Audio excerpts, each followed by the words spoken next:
PlayStation 2, released in 2000 at about $485 in today's money, so significantly cheaper than the PS1, can be summed up with one phrase: if it ain't broke, don't fix it. The PS2 is evolution, not revolution. And the unboxing experience also mirrors that philosophy. You get an upgraded controller, as well as a similar AC cable and TV adapter to last time. Oh, this brings back so many memories. Almost everything about the PS2 is a direct, no-frills improvement over its predecessor. It comes with about 12 times the amount of raw processing power, depending on how you measure it, 16 times the amount of RAM, and no less than 63 times the amount of storage on the default memory card. This had 8 megabytes. Remember, back in the day, consoles didn't used to have these enormous hard drives inside of them to be able to install games onto. The entire game would be fit onto the game disc itself. And so the only extra storage you needed was just a memory card for your save files, which you could then take out and carry your saves to your friend's house with.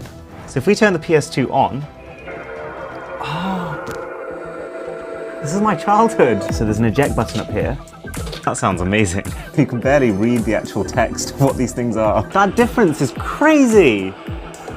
The difference versus the PS1 is absolutely night and day. The processing power allows it to render many times the amount of polygons on screen, which reduces the blocky look of the PS1 era. And the extra RAM allows for background textures to just have way more going on in them. Like even the finish line banner, it now blows about in the wind. And the master stroke with the PS2 was how Sony managed to, through the design of the console, make it extremely clear that this was a next-gen bit of kit. There's been a few consoles in the past, like Nintendo's Wii U, that look so similar to their last-gen counterparts that people thought that they were just add-ons.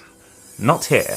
The PS2's design is far more bulky and angular, with this grille that was really meant to evoke the feeling of an engine, something capable of real power. That, combined with some of the best games of the generation, led the PlayStation 2 to break every record ever set, selling 158 million units. You had Nintendo's GameCube and Microsoft's original Xbox also around at this time, but they didn't even sell a fifth as much as the PS2 did.